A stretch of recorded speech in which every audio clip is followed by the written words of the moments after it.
Abre tu Biblia, por favor, en Hechos capítulo 14.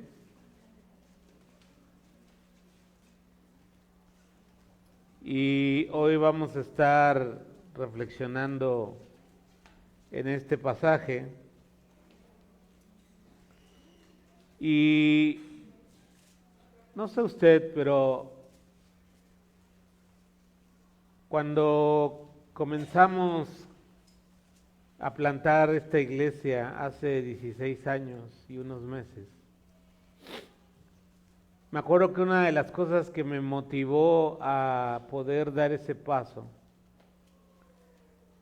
es que la clase de fe que estaban aprendiendo mis hijas en la iglesia donde estábamos no era la clase de fe que yo veo en las escrituras. Y hablando con mi esposa, orando al Señor, yo le dije al Señor: Padre, yo quiero ver tu poder, quiero verte tocando vidas, quiero verte cambiando mi propia vida. Porque, hermanos, si el Evangelio solo son ideas, una buena moral, unos principios de ética que hay que seguir, quiero decirte que es demasiado débil, demasiado con poca eficacia. El Evangelio, hermanos, tiene poder, porque procede de Dios. Y yo anhelo seguir viendo el poder de Dios obrando en mi vida. Un poder que se perfecciona en la debilidad, un poder que es capaz de hacerme ver mis errores, mis debilidades, mis fracasos, y traerlos a la cruz del Calvario, donde van a ser perdonados, donde van a ser limpiados, y donde solo ahí encontramos nuestro refugio como pecadores. Hermanos, la cruz de Cristo es el lugar donde brota la gracia de Dios, donde podemos nosotros como creyentes venir y descansar y saber que Dios quiere hacer cosas impresionantes, asombrosas en nuestra vida. Yo quiero decirte una cosa: no te acostumbres solamente a una religiosidad rutinaria de domingo a domingo. Ora al Señor y pídele que te permita ver su mano poderosa obrando en tu vida. Y a través del capítulo 14 vamos a ver 4 aspectos que nos van a ayudar como creyentes a poder ver el poder de Dios obrando en nuestra vida y también ser instrumentos para poder tocar la vida de otros con el poder que viene de Dios. Así que vamos a leer, por favor. Dice la Escritura lo siguiente: Aconteció en Iconio que entraron juntos en la sinagoga de los judíos y hablaron de tal manera que creyó una gran multitud de judíos y asimismo de griegos.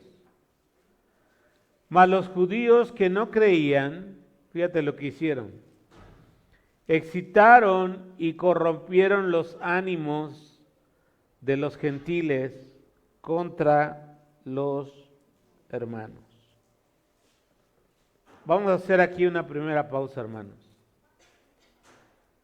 Si queremos ver a Dios obrar en nuestras vidas de manera personal y de manera colectiva como iglesia, necesitamos entender que la unidad de ánimo, de pensamiento, de propósito, es importante para poder estar caminando en la voluntad de Dios.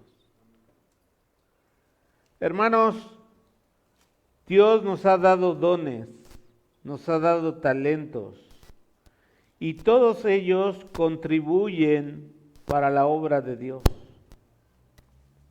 El asunto es que el enemigo de nuestras almas es muy astuto Y yo he observado con el paso de los años que cuando una iglesia comienza a tomar fuerza, comienza a tomar la misión de Cristo como su propia misión, el enemigo es astuto y lo que va a hacer es romper la unidad desde dentro de una iglesia. Y si tienes algunos años en la fe, seguramente has visto, y yo lo digo con tristeza, cómo ministerios exitosos, cómo iniciativas que están siendo de bendición, son socavadas, son destruidas por que se rompe la unidad del cuerpo de Cristo. Y observen acá cómo Pablo y Bernabé, después de ser perseguidos en la ciudad donde estaban, se fueron a Iconio y en un mismo sentir siguieron predicando con su estrategia, ¿no? Yendo a la sinagoga de los judíos. Y ellos, en el poder del Espíritu, hablaban con denuedo la palabra de Dios. Y mucha gente creyó, dice el texto aquí en el versículo 1. Una gran multitud creyó de judíos y asimismo de gentiles, de griegos. Y eso solo lo hace Dios. Porque, hermanos, por más elocuente que pueda ser un discurso, la verdad es que el corazón nuestro está endurecido. Y podemos escuchar un buen sermón y podemos escuchar la palabra, pero si nuestro corazón está endurecido, no vamos a recibir la palabra de Dios. El ministerio del Espíritu Santo, hermanos, en la iglesia es enseñar, es redarguir, es mostrarnos en dónde estamos mal, pero sobre todo, fíjate bien, lo veíamos creo la semana pasada, es quitar el velo que nos impide ver a Cristo, que nos impide ver nuestra condición de esclavos del pecado.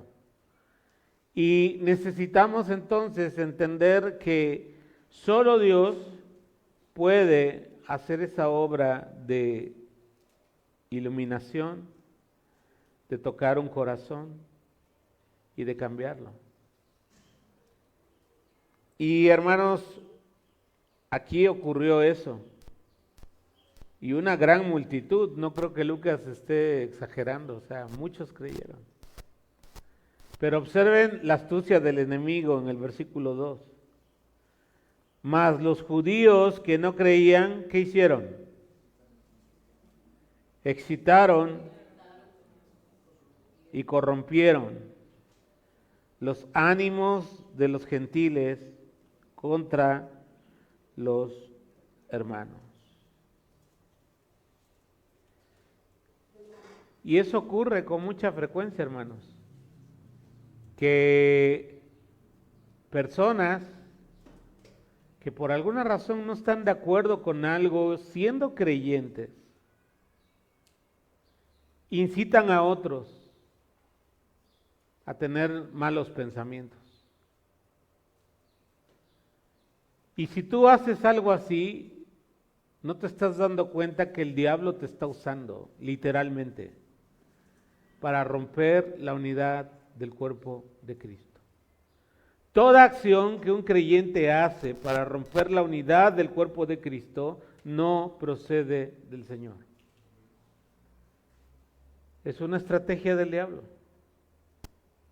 Porque la oración de Jesús en Juan capítulo 17 fue una oración para la unidad del cuerpo de Cristo. Padre, que sean uno como tú y yo somos uno. Entonces, muchas veces ocurre que hay cosas que no me gustan de mi iglesia, cosas con las que no estoy de acuerdo. Empezamos como a tener en nuestro corazón sentimientos de envidia, de rivalidad, y todo eso, hermanos, va socavando la unidad de la iglesia. Y entonces, fíjate bien, en lugar de que tus dones, tus talentos contribuyan a la obra de Dios, lo que acaba ocurriendo es que te vuelves un lastre. Un lastre es un peso adicional que no debiéramos cargar. O sea, debiéramos todos estar contentos de ser parte de la obra de Dios, cada uno en sus dones, cada uno en sus ministerios, como otras veces te he explicado, ¿no? Como en un embudo, ¿no? No importa dónde caiga el chorro del agua, al final va a llegar al centro y va a contribuir a un propósito. Y todos los ministerios y dones en una iglesia deben ser así. Si tú limpias, si tú das clases de niños, si tú estás evangelizando, si tú estás discipulando, si tú estás en la cafetería, si tú estás siendo parte de algunos de los ministerios que tenemos dirigidos a la comunidad, como Calvary Kids, Calvary Sports, Calvary Música, Calvary con Causa, todo eso va a contribuir para la obra de Dios. Pero el diablo es astuto, hermanos, y lo he visto obrar muchas veces. Y es doloroso, es desgastante.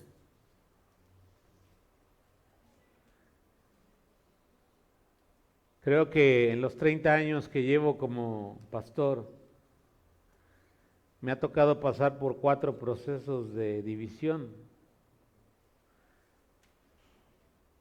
o 5 quizá.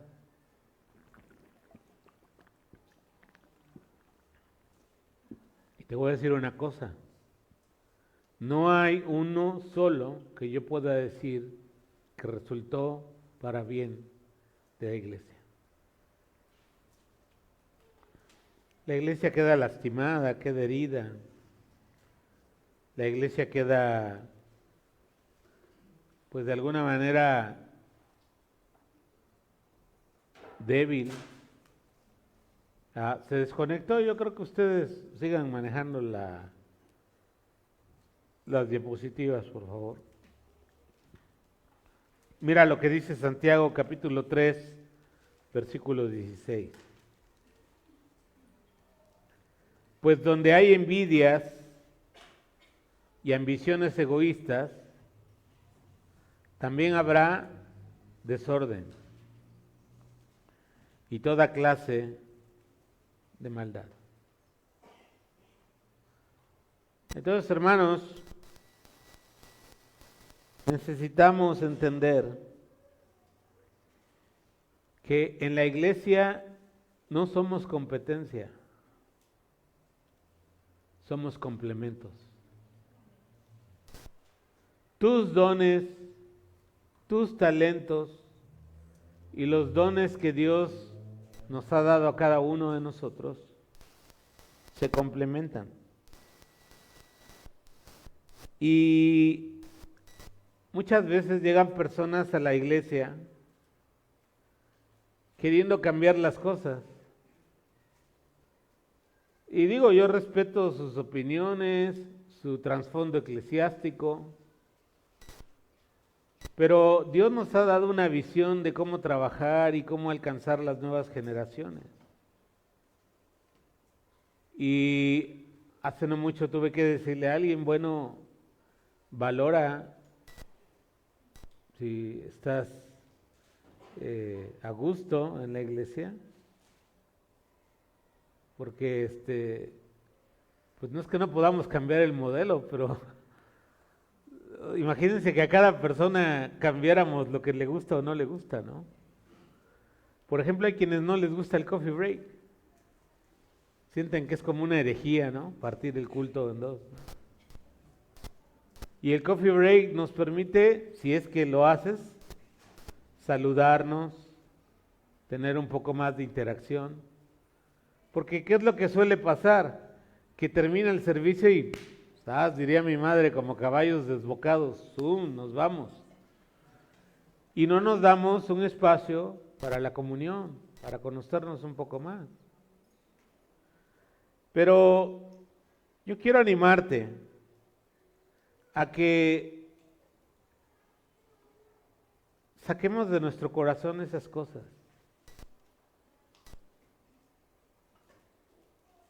Envidias, ambiciones personales, egoístas. Porque eso va a llevar a que tengamos pensamientos equivocados, a destruir la unidad de la iglesia. Mira, tú tienes todo el derecho de no estar de acuerdo conmigo, con la visión que me ha dado el Señor para la iglesia. Tienes todo el derecho. Lo que no tienes el derecho es hablar a mis espaldas. Tienes que venir de frente y hablar conmigo. Como dice la palabra. Porque si empiezas a regar las cosas, la verdad es doloroso, es triste, es desleal y no contribuye a la unidad de la iglesia. Versículo 3, por favor. Por tanto, se detuvieron allí mucho tiempo, hablando con denuedo, confiados en el Señor, el cual daba testimonio a la palabra de su gracia, concediendo que se hiciesen por las manos de ellos señales y prodigios. Y la gente de la ciudad estaba dividida. Unos estaban con los judíos y otros con los apóstoles. Pero cuando los judíos y los gentiles, juntamente con sus gobernantes, se lanzaron a afrentarlos y a apedrearlos, habiéndolo sabido, huyeron a Listra y Derbe, ciudades de Licaonia, y a toda la región circunvecina, pero eso no los detuvo, ¿no? Allí predicaban el Evangelio. Hermanos, una segunda característica o una segunda cosa que Dios va a usar para tocar vidas con su poder es que aprendamos a perseverar en nuestro servicio al Señor. Hermanos, la obra del Señor lleva tiempo. No es un asunto de una semana, de dos, de un mes. Hay personas que, pues yo diría que una persona realmente nueva en la fe tarda unos 2 años en afirmarse en su caminar con Dios. Y hay algunos que nunca se terminan por afirmar. Ahorita vamos a ver en el punto 4 por qué falla eso, ¿no? Pero tú y yo que hemos decidido tomar el privilegio de servir al Señor, debemos entender que es importante la perseverancia. Y eso requiere tiempo, requiere paciencia. No desanimarnos, ¿no? Cuando las cosas, porque cuando las cosas funcionan bien, pues todo el mundo aplaude y dice, qué bueno, qué chido, ¿no? Está ocurriendo lo que esperamos. Pero hay veces que las cosas no ocurren como uno planea. Sin embargo, en medio de eso, tenemos que perseverar. Porque es como el labrador. El labrador siembra la semilla y al otro día no está la planta ya con sus frutos, ¿no? Es un proceso de tiempo que lleva paciencia. Que el labrador no sabe cómo nace la planta y cómo crece, solo se dedica a plantar la semilla y a regarla, ¿no? Pero Dios es el que da el crecimiento. Así que ten paciencia contigo mismo. Dios está obrando en tu vida. Y Dios, estoy seguro que te ha mostrado aspectos de tu vida que Él quiere que tú cambies, que Él quiere transformar, donde Él quiere hacerte nuevo. Y Dios quiere que haciéndote más a la imagen de Cristo, tú puedas también compartir eso con otros a través de enseñar, a través de modelar la vida cristiana y también pues confiar en el poder de Dios. Aquí podemos ver claramente Pablo y Bernabé, ¿no? Haciendo la obra de Dios y confiando que el Señor iba a hacer señales y prodigios. Y el Señor sigue haciendo cosas extraordinarias. Cosas que desde el punto de vista humano son inexplicables, pero sabemos que el poder de Dios está ahí atrás. Queremos ver su poder. Ver su poder en mi propia vida, ver su poder en mis hijos, ver su poder en las necesidades de las personas por las que oramos, ver su poder alcanzando personas que uno diría no hay manera de alcanzarlos. Están perdidos, están sin esperanza, sin fe, sin Dios. Pero el Dios que conocemos, hermanos, el Dios de la Biblia, es el Dios de los imposibles, es el Dios de los cautivos, es el Dios libertador que ha venido a rescatar a todos aquellos que hemos sido esclavizados por el pecado. Y observen cómo Pablo y Bernabé, en medio de la oposición, ellos perseveraron. Mientras la oposición no se puso tan fea como para apedrearlos, ¿verdad? Ellos estuvieron ahí enseñando la palabra, predicando, haciendo la obra de Dios. Se detuvieron allí, dice el versículo 3, mucho tiempo.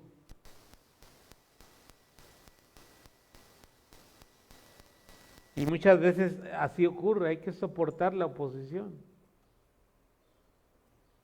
Mira lo que dice 1 Corintios capítulo 15, versículo 58.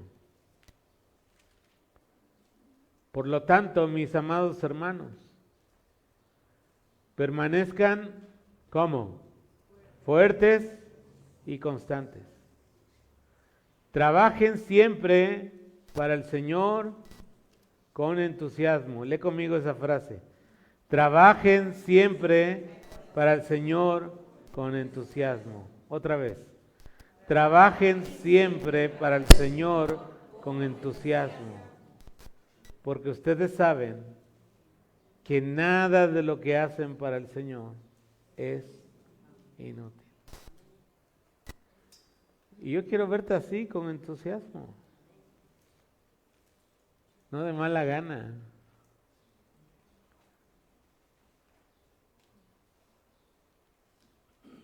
Involúcrate.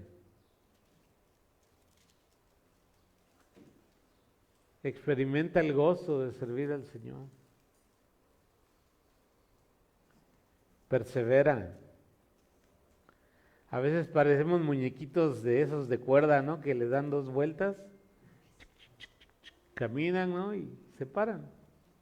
Ya no siguen. O les digo, ¿no? Parecemos pilas chinas, ¿no? Esas que duran bien poquito y se les acaba la batería. Y hay personas que eso pasa cuando están sirviendo. Se desmotivan muy rápido, se cansan muy rápido. Pero el Señor quiere que tú estés fuerte y constante, trabajando para Él con entusiasmo. La tercera cosa que quiero que veas, vamos al versículo 8. Y cierto hombre de Listra estaba sentado, imposibilitado de los pies, cojo de nacimiento, que jamás había andado. Este oyó hablar a Pablo, el cual, fijando en él sus ojos y viendo que tenía fe para ser sanado, dijo a gran voz: levántate derecho sobre tus pies. Y él saltó y anduvo. Y el sacerdote de Júpiter, un dios romano, cuyo templo estaba frente a la ciudad, trajo toros y guirnaldas delante de las puertas, y juntamente con la muchedumbre quería ofrecer sacrificios. Cuando lo oyeron los apóstoles Bernabé y Pablo, rasgaron sus ropas y se lanzaron entre la multitud dando voces y diciendo: varones, ¿por qué hacéis esto? Nosotros también somos hombres semejantes a vosotros, que os anunciamos que de estas vanidades os convirtáis al Dios vivo, que hizo el cielo y la tierra, el mar y todo lo que en ellos hay. En las edades pasadas Él ha dejado a todas las gentes andar en sus propios caminos. Si bien no se dejó a sí mismo sin testimonio, haciendo bien, dándonos lluvias del cielo y tiempos fructíferos, llenando de sustento y de alegría nuestros corazones, y diciendo estas cosas, difícilmente lograron impedir que la multitud les ofreciese sacrificios. Entonces vinieron unos judíos de Antioquía y de Iconio, que persuadieron a la multitud y, habiendo apedreado a Pablo, le arrastraron fuera de la ciudad, pensando que estaba muerto. Pero rodeándole los discípulos, se levantó y entró en la ciudad, y al día siguiente salió con Bernabé para Derbe. Tercer cosa, hermanos, que podemos ver en este pasaje: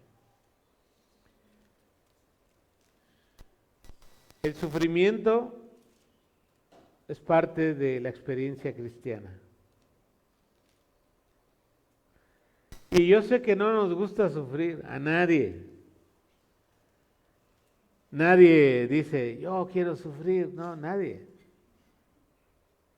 Pero Dios usa el sufrimiento para poder mostrar su poder en nuestras vidas. Y hermanos, Pablo y Bernabé aquí hicieron un milagro, bueno, el Señor a través de ellos, de restaurar a un cojo de nacimiento. Y ahora observen cómo las personas reaccionan de distintas maneras al Evangelio. Unas creen en el Señor, como los primeros que ya leímos, pero estos que estamos viendo ahorita reaccionaron fanáticamente de acuerdo a su cultura, a su contexto. Ellos, al ver un milagro de esta magnitud, inexplicable desde el punto de vista humano, pensaron que estaban encarnados dos de sus dioses, ¿no? Júpiter y Mercurio. Y el asunto, hermanos, es que muchas personas escuchan el Evangelio y si no son guiadas, no son instruidas de manera adecuada, pueden reaccionar de maneras erróneas al Evangelio, teniendo sus propios pensamientos, sus propias conclusiones, que no están alineadas con lo que enseñan las Escrituras. Por eso, hermanos, es tan importante la enseñanza del Evangelio. Y haga lo que haga Dios, nuestra meta debe ser enfocar el corazón, la mente de las personas a Cristo. No se trata del pastor, no se trata de las instalaciones, no se trata de un método para hacer crecer la iglesia. Se trata de Cristo y solo Cristo. Porque el Cristo vivo es el Cristo que transforma. El Cristo vivo es el Cristo que cambia nuestra mente, nuestro corazón. El Cristo vivo es el único capaz de darle esperanza y fortaleza a nuestra vida en medio del sufrimiento. Hermanos, después de este milagro, los judíos y quienes se oponían a Pablo y Bernabé aprovechan la enjundia de la multitud. Yo no sé si la multitud se enojó porque no quisieron sus sacrificios, pero finalmente, ¿qué ocurre? Apedrean a Pablo y no le tiraron unas gravitas, ¿no? O sea, ¿se imaginan cómo quedó Pablo de golpeado después de ser apedreado? Hace unos días me caí y me di un golpe en el mentón. Y fue doloroso y quedé mareado por el resto del día. Y estaba yo pensando ahora que reflexionaba en este pasaje, ¿no? ¿Cómo habrá quedado Pablo después de ser apedreado? Lo arrastraron vilmente fuera de la ciudad y lo daban por muerto.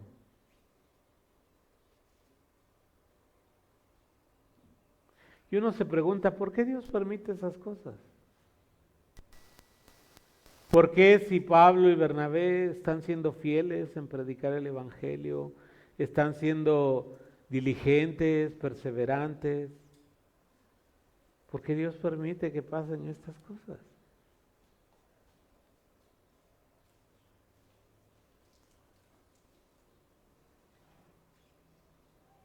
Hermanos, Dios usa el sufrimiento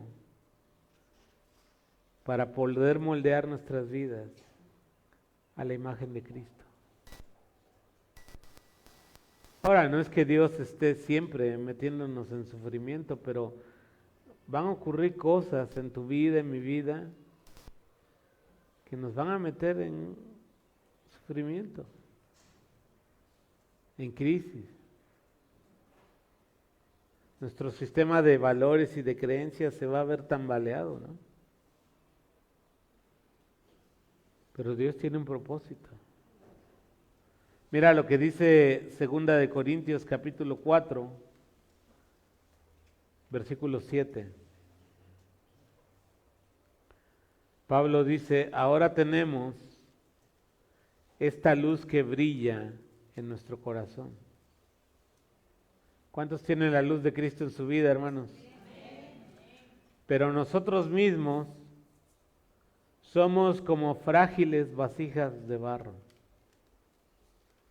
que contienen este gran tesoro, el Evangelio. Esto deja bien claro que nuestro gran poder proviene de Dios, no de nosotros mismos. Por todos lados nos presionan las dificultades, pero no nos aplastan. Estamos perplejos, pero no caemos en la desesperación.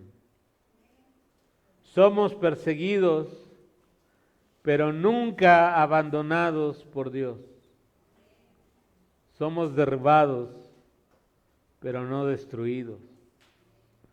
Mediante el sufrimiento, nuestro cuerpo sigue participando de la muerte de Jesús, para que la vida de Jesús también pueda verse en nuestro cuerpo.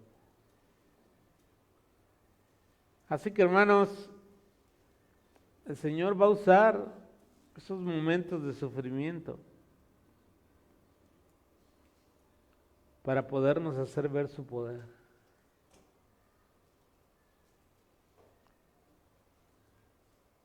Para que entendamos, hermanos, que Se trata de Él, no de nosotros. Y aunque muchas veces no entendamos los porqués, sabemos que Dios tiene el control. Y su voluntad, dice Romanos 12, siempre es agradable, buena, agradable y perfecta. Amén. Así que si te toca sufrir por el Evangelio, alégrate, porque el Señor está obrando en tu vida. 14:21, por favor. Y después de anunciar el Evangelio a aquella ciudad y de hacer muchos discípulos, volvieron a Listra, a Iconio y a Antioquía, confirmando los ánimos de los discípulos, exhortándoles a que permaneciesen en la fe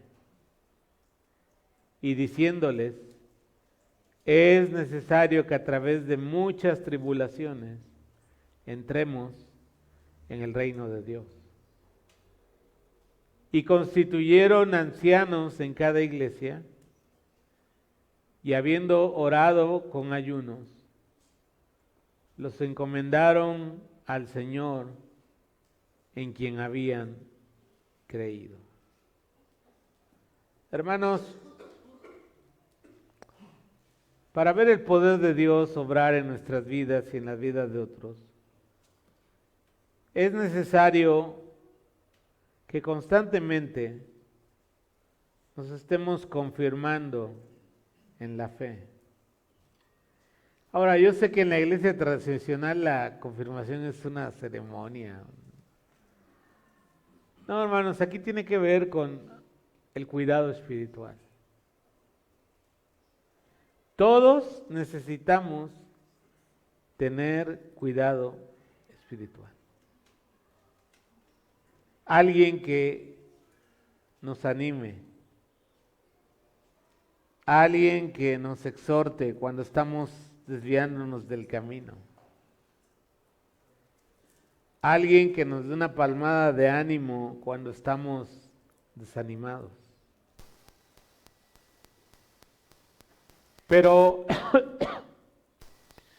en nuestros modelos contemporáneos de iglesia, hermanos, estamos muy acostumbrados a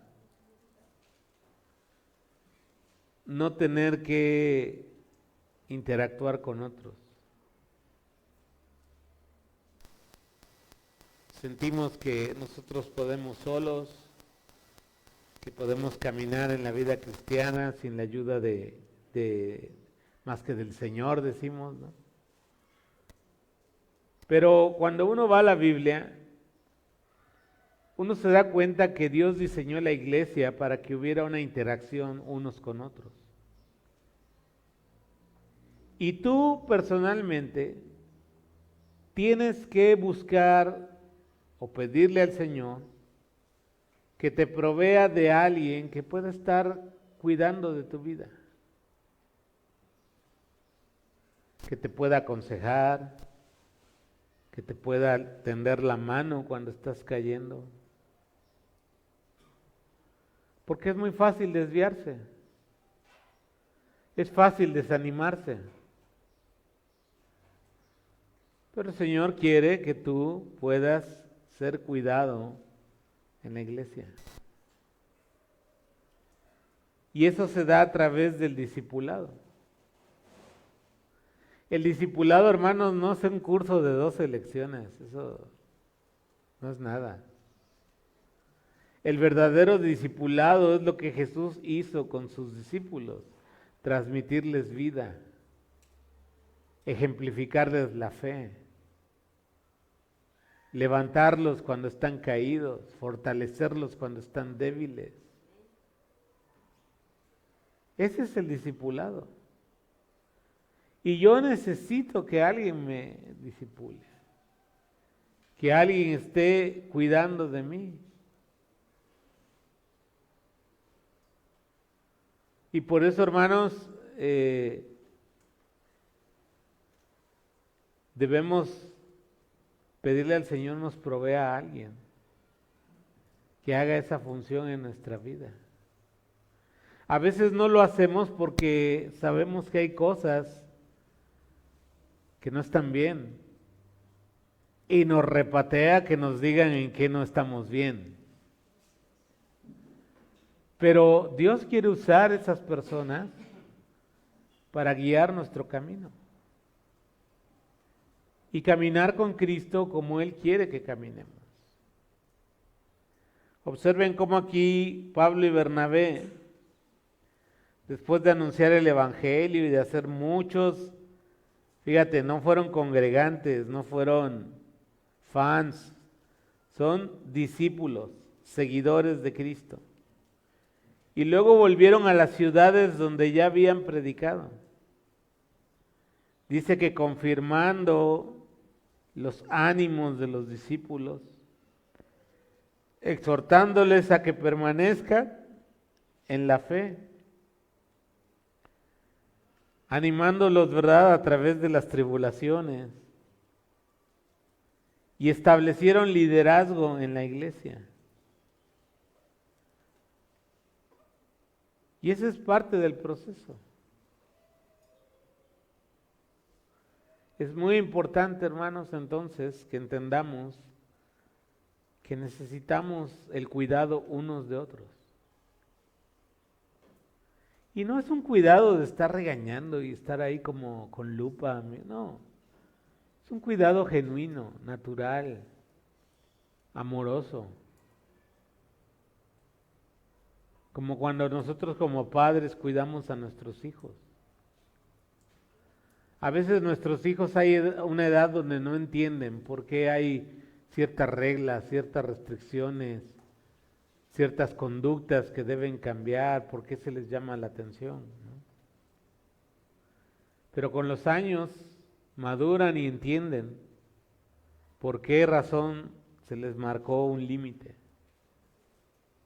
Igual pasa en la vida cristiana, a veces somos rebeldes, decimos, a mí nadie me va a venir a decir cómo debo ser un cristiano. Ah, bueno, pues el Señor dice que sí es importante la interacción unos con otros. Y animarnos unos a otros. Orar unos por otros.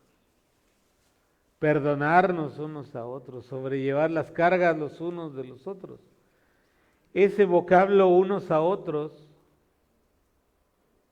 aparece más de 100 veces en el Nuevo Testamento. 100 veces. Lo que implica, hermanos, que para el crecimiento espiritual y para ver la interacción del poder de Dios en nuestras vidas, es necesario ese proceso de discipulado y de cuidado espiritual. Y no necesariamente tiene que ser el pastor de la iglesia. Puede ser otro hermano, otra hermana en la fe, maduros, que te van a ayudar, te van a decir la neta. Porque muchas veces nos juntamos con los que nos van a decir lo que queremos oír. Que nunca nos regañen, que nunca nos digan en qué estamos mal, ¿no? Pero eso no va a ocurrir así. O sea, si alguien genuinamente está interesado en ti, te va a señalar dónde debes crecer. Y te va a acompañar. Porque no se trata de ser juez de los demás, se trata de ser compañeros de viaje en la fe. Y así como uno necesita, tú también debieras buscar a alguien a quien poder acompañar en la fe, fortalecerle, animarle y encauzarlo en el camino del Señor. Mira lo que dice, vamos a terminar con este versículo, 2 de Timoteo 2:2. Pablo le encomienda a su discípulo Timoteo. Le dice, me has oído enseñar verdades que han sido confirmadas por muchos testigos confiables. O sea, Pablo a Timoteo, fíjate.